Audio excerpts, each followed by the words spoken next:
Hello guys, welcome back to study spoken English. मैं हूं राकेश भगत sir और आप पढ़ेंगे प्रेजेंट टेंस। प्रेजेंट टेंस में आज हम पढ़ेंगे नॉन एक्शन वर्ब और एक्शन वर्ब। एक्शन वर्ब वे होते हैं जो पूरे टेंस को बताते हैं और नॉन एक्शन वर्ब वो होते हैं जो हेल्प करते हैं या फिर सिंपल सेंटेंस बनाने के काम में आते हैं। तो आज हम पूरे डाउट को क्लियर करेंगे कि प्रेजेंट टेंस में किसी भी तरह का डाउट ना रह जाए। तो वीडियो को शुरू करते हैं। आइए, नॉन एक्शन वर्ब में आज हम पढ़ेंगे am is are, has, have. पहला पढ़ेंगे एम इज आर और दूसरा पढ़ेंगे हैज, हैव। और एक्शन वर्ब में हम पढ़ेंगे पूरे टेंस को, प्रेजेंट के पूरे टेंस को। प्रेजेंट में पूरे 4 टेंस होते हैं, यानी प्रेजेंट टेंस को 4 भागों में बांटा गया है: इंडेफिनिट, कंटीन्यूअस, परफेक्ट और परफेक्ट कंटीन्यूअस। तो इन सभी को पूरे डिटेल्स में कॉन्सेप्ट के साथ पढ़ेंगे। तो आप बने रहिए हमारे वीडियो के साथ और शुरू करते हैं आज का topic. Non action verb am is are, इसकी बनावट होती है, पहले सब्जेक्ट होता है, फिर एम इज आर होता है, उसके बाद या तो नाउन आता है या फिर एडजेक्टिव आता है। हम ऐसा भी कह सकते हैं कि ऑब्जेक्ट आएगा। तो यहाँ नाउन भी आ सकता है, एडजेक्टिव भी आ सकता है। नाउन क्या करता है? किसी वस्तु, व्यक्ति या स्थान के बारे में बताता है, और अगर यहाँ पे एडजेक्टिव आता है तो कोई विशेषता बताता है। तो नाउन भी आ सकता है और एडजेक्टिव भी आ सकता है। अब समझेंगे, जब हमें वर्तमान समय में यह बताना होता है कि कोई व्यक्ति, वस्तु, स्थान या जीव की स्थिति क्या है, कैसा है और वह किस अवस्था में है, तो जब ये चीजें हमें बतानी होती है तो हम एम इज आर का प्रयोग करते हैं। अब समस्या ये आती है कि सब्जेक्ट है, एम इज आर है, तो कौन सी सब्जेक्ट के साथ कौन सा वर्ब लगेगा? आई के साथ एम लगेगा, यानी जब भी हमारा सब्जेक्ट आई होगा उसके साथ हम एम का प्रयोग करेंगे। ही, शी, इट या कोई नाम हो जो एक हो तो उसके साथ हम इज का प्रयोग करेंगे, यानी ही, सी, इट नाम एक हो सब्जेक्ट की जगह पे तो हम इज का प्रयोग करेंगे। अगर सब्जेक्ट की जगह में यू, वी, दे नाम कोई दो हो या दो से ज्यादा हो तो उसके लिए हम आर का प्रयोग करेंगे और उसके बाद से ये नाउन या एडजेक्टिव यानी ऑब्जेक्ट को लिख देंगे। तो इस तरह से हमारा वाक्य कंप्लीट हो जाएगा। आइए इसे आगे और भी समझने की कोशिश करते हैं। अब आप पाएंगे कि एम इज आर में वाक्य कैसे बनाया जाता है। तो subject am is are, object यानी नाउन या एडजेक्टिव। अब यहाँ पे वाक्य दिए गए हैं, उसे हम ट्रांसलेट करके समझने का प्रयास करते हैं। मैं एक शिक्षक हूं, तो मैं के लिए क्या होगा? आई। आपने इसके पहले देखा कि आई के बाद एम का प्रयोग होगा, आई के साथ एम का प्रयोग होगा। तो आई एम और शिक्षक, तो a teacher, I am a teacher, मैं एक शिक्षक हूं। दूसरा, आप विद्यार्थी हो, तो आपके लिए क्या होगा? यू। यू के साथ में आपने देखा आर लगेगा, you are a student, you are a student, आप एक विद्यार्थी हो। वह बीमार है, तो वह के लिए क्या होगा? ही के साथ क्या आएगा? इज। और यहां इल मतलब होता है बीमार, ही इज इल, वह बीमार है। राजू कमरे में है, राजू नाम आ गया, Raju is in the room, Raju कमरे में है। मैं घर पर हूं, तो मैं के लिए वापस हो जाएगा आई। आई के साथ में आप लोग जानते हैं एम, आई एम, और घर पर के लिए at home, I am at home, मैं घर पर हूं। मेरे पापा काम पर है, तो मेरे पापा के लिए होगा माई फादर, माई फादर, मेरे पापा is at work, my father is at work, मेरे पापा काम पर है। तो इस तरह से आपने देखा कि कितना सिंपल सेंटेंस बन रहे हैं और कितनी आसानी से बन रहे हैं। मैं एक शिक्षक हूं, आई एम ए टीचर, आप विद्यार्थी हो, यू आर अ स्टूडेंट, वह बीमार है, ही इज इल, राजू कमरे में है, Raju is in the room, मैं घर पर हूं, आई एम एट होम, मेरे पापा काम पर है, my father is at work. तो जब इस तरह की बातें कही जाती है तो हमें खास ध्यान रखना होता है। हम कहीं ए लगाते हैं देखिए यहाँ ए लगाते हैं और यहाँ ए नहीं लगाते हैं, ऐसा क्यों? हमें यहाँ ए लगाना चाहिए या नहीं लगाना चाहिए? तो हमें ध्यान रखना होगा कि जब हम नाउन की बात करते हैं तो काउंटेबल नाउन के पहले ए एन का प्रयोग किया जाता है। दूसरा स्टूडेंट, स्टूडेंट को भी हम काउंट कर सकते हैं और यहाँ पे ये क्या है, काउंटेबल नाउन हो तो वहां पे आप ए एन का प्रयोग करेंगे। अगर एडजेक्टिव हो तो वहां पे काउंटेबल नाउन की बात नहीं आती है, अर्थात इल है, इल का मतलब बीमार है और बीमार को हम काउंट नहीं कर सकते हैं, तो इसलिए यहाँ पर ए एन का प्रयोग अनुचित है, जरूरत नहीं है। Raju is in the room, Raju कमरे में है। आई एम एट होम, मैं घर पर हूं, तो ये होम क्या बता रहा है, नाउन तो है लेकिन यह बता रहा है कि मैं घर पर हूं, तो यहाँ पर जो है ए की जरूरत नहीं है। My father is at work, आप लोगों ने देखा कि कहीं ए एन लगता है और कहीं ए एन नहीं लगता है, तो इसका खास ध्यान रखना है। आपको खास ध्यान देना है कि प्रैक्टिस करते समय आप इन सारे नियमों का ख्याल रखें और इसी के अनुसार आप प्रैक्टिस भी करें। तो आपके प्रैक्टिस के लिए मैं एक सेट बना दे रहा हूं ताकि आप आसानी से प्रैक्टिस कर सकें, क्योंकि एक सेंटेंस को हम कई तरीके से लिख सकते हैं और जितने तरीके हम अपनाएंगे उतना ही हमारी इंग्लिश अच्छी होती जाएगी। अब यहाँ पे मैं एक विद्यार्थी हूँ, मैं एक विद्यार्थी में मैं के लिए आई, आई के साथ में आप लोगों ने देखा एम लगेगा और विद्यार्थी के लिए a student, I am a student, I am a student का मतलब मैं एक विद्यार्थी हूँ।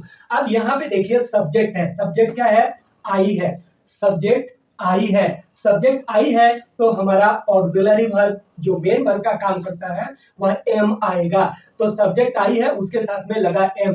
अब आई के साथ एम हो गया, अब एम इज आर में से आप लोगों ने देखा कि एम लगा तो आई के साथ एम हो गया और ऑब्जेक्ट आ गया ए स्टूडेंट, तो आई एम अ स्टूडेंट, ये हमारा वाक्य बना। और आगे वाक्य है subject plus am is are plus not plus object, तो यहाँ पे सब्जेक्ट है आई, आई के साथ में एम और एम इज आर के बाद में नॉट आया हुआ है, तो यहाँ नॉट है इसलिए क्या लिखना है, नॉट और उसके बाद से ए स्टूडेंट। इसका मतलब हो गया कि मैं एक विद्यार्थी नहीं हूँ, I am not a student, I am not a student, मैं एक विद्यार्थी नहीं हूँ। अब यहाँ पे प्रश्न पूछा जाएगा क्या मैं विद्यार्थी हूँ, तो क्या मैं विद्यार्थी हूँ के लिए होगा एम पहले आ जाएगा, ये देखिए सेंटेंस का एम पहले आ जाएगा और पहले आएगा तो ध्यान देना है कि एम का ए कैपिटल हो जाएगा, इसलिए यहाँ पे ए कैपिटल है, इज कैपिटल है, आर कैपिटल है। तो यहाँ पे ध्यान देने वाली बात है कि एम पहले आ गया, उसके बाद से क्या आएगा, सब्जेक्ट, सब्जेक्ट क्या है, आई, तो होगा आई, एम आई, अब ए तो यहाँ पे एम आई अ स्टूडेंट, क्या मैं विद्यार्थी हूँ, प्रश्नवाचक चिन्ह देना अनिवार्य है क्योंकि यहाँ पे प्रश्न पूछा जा रहा है, एम आई अ स्टूडेंट, क्या मैं विद्यार्थी हूँ। अब यहाँ पे यही बात ना में पूछी जाएगी, क्या मैं विद्यार्थी नहीं हूँ, तो क्या मैं विद्यार्थी नहीं हूँ, तो यहाँ पे आपने पहले लगाया एम, एम के साथ आई, एम आई, देखिए एम उसके बाद सब्जेक्ट है तो एम लिखा गया और उसके बाद सब्जेक्ट लिखा गया आई, एम आई, उसके बाद से क्या लिखा जाएगा, नॉट, जो यहाँ पे लिखा हुआ है नॉट और ऑब्जेक्ट हो जाएगा स्टूडेंट और क्वेश्चन मार्क। तो आपने क्या देखा, am I not a student, क्या मैं विद्यार्थी नहीं हूं। अब यहाँ पे डब्ल्यू एच आता है, डब्ल्यू एच क्या होता है, डब्ल्यू एच ऐसे वर्ड होते हैं जो प्रश्न पूछने के काम में आते हैं, जैसे व्हाई, हाउ, वेयर, व्हेन, इस तरह की बहुत सारे डब्ल्यू एच आपको मिल जाएंगे। अब आइए इसे बनाने का कोशिश करते हैं, इसे डबल क्वेश्चन या डबल इंटरोगेटिव भी कहा जाता है। तो डब्ल्यू एच में अगर हम वाई को लेते हैं तो क्या हो जाएगा, वाई, वाई के बाद में क्या है, एम इज आर, इसमें से हमारा एम आएगा, वाई एम, एम के बाद में क्या है, देखिए डब्ल्यू एच हो गया, वाई, उसके बाद से एम हो गया, उसके बाद से सब्जेक्ट, तो सब्जेक्ट क्या है, आई, वाई एम आई, और उसके बाद से क्या है, object, why am I a, why am I a student, why am I a student, मैं क्यों विद्यार्थी हूँ, मैं क्यों विद्यार्थी हूँ। अब दूसरा है नेगेटिव, यानी लास्ट वन है डब्ल्यू एच में नेगेटिव, तो डबल क्वेश्चन तो है ही लेकिन यह नेगेटिव है, तो पहले वाई है तो वाई, उसके बाद से वाई डब्ल्यू एच आ गया वाई, उसके बाद एम इज आर में से कोई एक आएगा, हमारा यहाँ पर एम आएगा, इसलिए वाई एम। उसके बाद आप देखिए सब्जेक्ट आया हुआ है, तो सब्जेक्ट आया आई, उसके बाद से नॉट है, तो हम लिखेंगे यहाँ not, why am I not, और ऑब्जेक्ट है ए स्टूडेंट, तो यहाँ हो जाएगा स्टूडेंट, और question mark, why am I not a student, मैं क्यों विद्यार्थी नहीं हूँ। तो इस तरह से आप देखें कि एक वाक्य को हम कई तरीके से लिख सकते हैं, पढ़ सकते हैं, और जब लिख पढ़ सकते हैं तो बोल भी सकते हैं।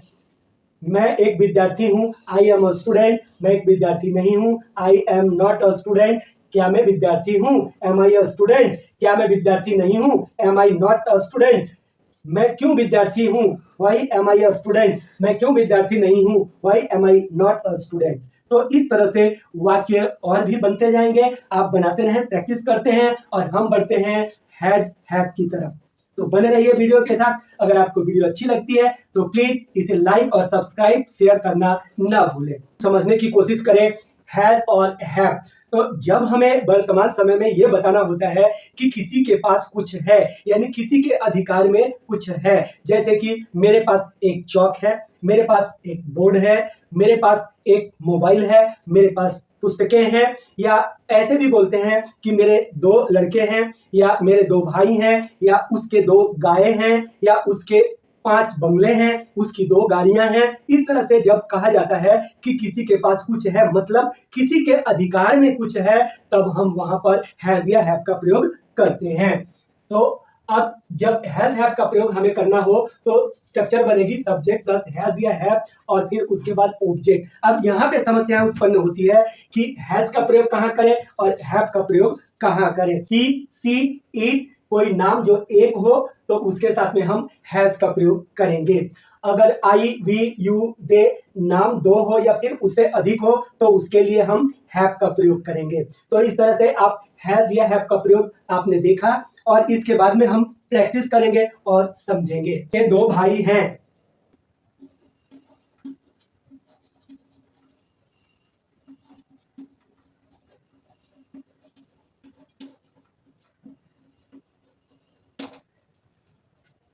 उसके 2 भाई हैं, सी हैज 2 ब्रदर्स, मेरे पास एक कलम है, आई हैव ए पेन। तो आपने यहां पर देखा उसके 2 भाई हैं, सी हैज 2 ब्रदर्स।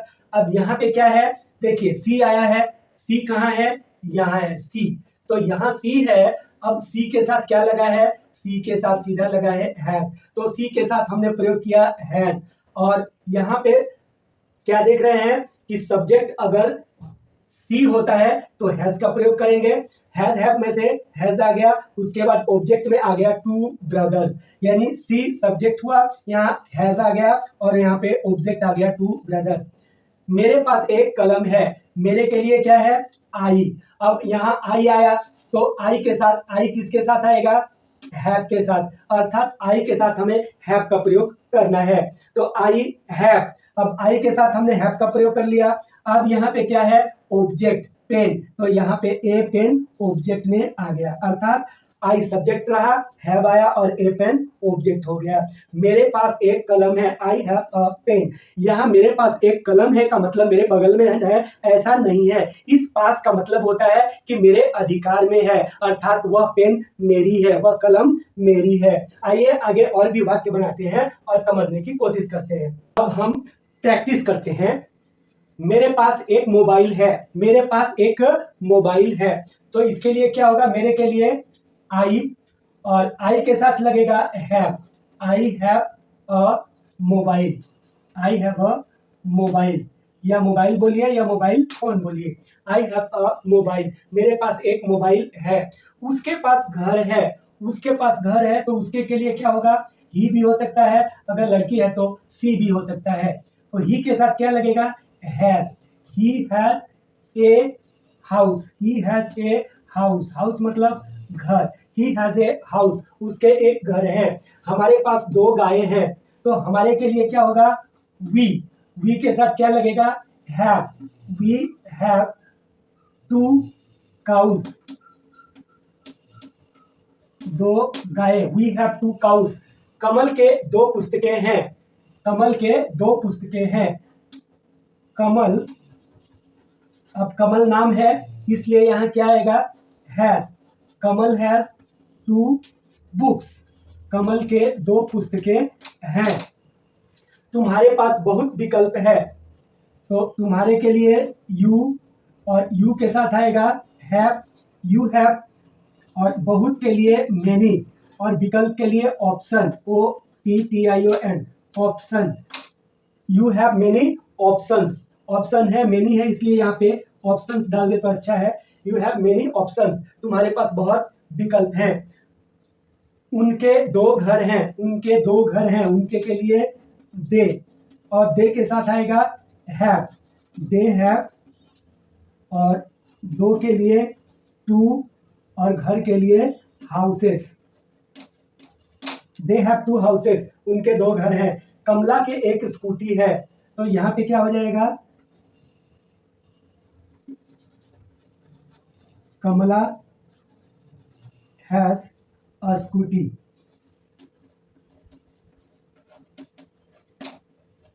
तो इस तरह से आपने देखा, मेरे पास एक मोबाइल है, आई हैव अ मोबाइल, उसके पास एक घर है, ही हैज अ हाउस, हमारे पास 2 गाय हैं, वी हैव 2 काउज, कमल के 2 पुस्तकें हैं, कमल हैज 2 बुक्स, तुम्हारे पास बहुत विकल्प है, यू हैव मेनी ऑप्शंस, उनके 2 घर हैं, दे हैव 2 हाउसेस, कमला के 1 स्कूटी है, कमला हैज अ स्कूटी।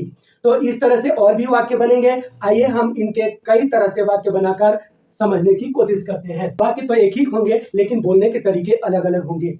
मेरे पास एक कलम है, तो यहाँ पे मेरे पास एक कलम है, तो सब्जेक्ट होगा आई, आई के साथ लगेगा हैव, और कलम के लिए a pen, I have a pen, मेरे पास एक कलम है। अब यहाँ पे है कि मेरे पास एक कलम नहीं है, मेरे पास एक कलम नहीं है के लिए क्या होगा, आई, उसके बाद से होगा डू, उसके बाद होगा नॉट, और उसके बाद हो जाएगा हैव, और उसके बाद a pen, I do not have a pen. आप चाहे तो शॉर्ट में बोल सकते हैं I don't have a pen, मेरे पास एक कलम नहीं है। अब यहाँ है, देखिए आपने क्या देखा, सब्जेक्ट है, तो यहाँ सब्जेक्ट है, यहाँ देखिए डू या डज है, तो हमने डू लगाया, क्योंकि आई के साथ डू लगता है इसलिए हमने यहाँ डू लिखा। अब नट है तो हमने यहाँ पे नट लिया, हैव है तो आई के साथ में हैव होगा इसलिए हैव लिया, और फिर ऑब्जेक्ट ए पेन है इसलिए ए पेन लिया। तो इस तरह से वाक्यों को इस फार्मूले पे जब आप सजाएंगे या इस स्ट्रक्चर पे सजाएंगे तो आपके वाक्य आसानी से बन जाएंगे। अब यहाँ पे क्या है, यहाँ पे डू या डज है, तो यहाँ डू लिखा हुआ है, हम क्या ले लेंगे, डू। अब डू के बाद क्या है, सब्जेक्ट है, तो हमारा सब्जेक्ट क्या है, आई, तो आई हो गया, और उसके बाद हैव है, तो हैव हमने ले लिया, और उसके बाद ए पेन, ए पेन। तो देख लिया आपने कितनी सरलता से वाक्य बने। Do I have a pen, क्या मेरे पास पेन है या मेरे पास कलम है। अब यहाँ पे आते हैं, देखिए आपने देखा क्या, डू है हमने डू लिख दिया, उसके बाद सब्जेक्ट है तो सब्जेक्ट हमने आई लिख दिया, अब उसके बाद हैव है तो हमने हैव लिख दिया, और ऑब्जेक्ट की जगह पे पेन है तो ए पेन लिख दिया। इस तरह से do I have a pen, क्या मेरे पास कलम है। अब यहाँ आगे बढ़ते हैं, क्या मेरे पास कलम नहीं है, तो उसके लिए क्या होगा, डू या डज, तो डू या डज में से यहाँ हमारा डज आएगा, उसके बाद से सब्जेक्ट है तो सब्जेक्ट आई हो जाएगा, उसके बाद नट है, यहाँ देखिए नट लगा हुआ है तो हमें क्या लगा देना है, नट, उस नट के बाद हैव है, हमें क्या लिख देना है, हैव, और ऑब्जेक्ट की जगह पे लिख देना है अ पेन, अ पेन, और क्वेश्चन मार्क लगाना न भूले। Do I not have a pen, क्या मेरे पास पेन नहीं है या मेरे पास कलम नहीं है। अब WH की बारी आती है। WH में हमें करना क्या है, पहले WH लिखना है। चलिए WH में हमने Y को ले लिया। अब Y के बाद क्या है, डू, हमें क्या लिखना है, डू, Y डू। अब यहाँ पे WH में Y हो गया, उसके बाद डू हो गया, डू डज में से कोई एक लेना है, तो हमारे पास यहाँ डू का इस्तेमाल चल रहा है, देखिए यहाँ डू है, यहाँ डू है, इसलिए हम वाक्य में यहाँ भी क्या लेंगे, डू। तो Y हुआ, डू हुआ।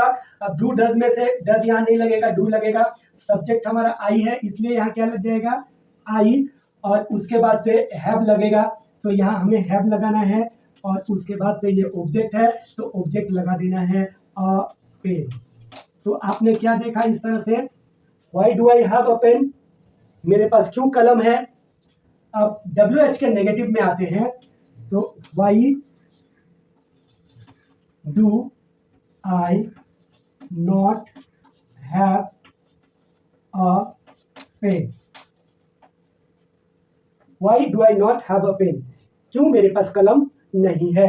तो इस तरह से आपने देखा, I have a pen, I do not have a pen, do I have a pen, do I not have a pen, why do I have a pen, why do I not have a pen, कि किस तरह से वाक्य बने।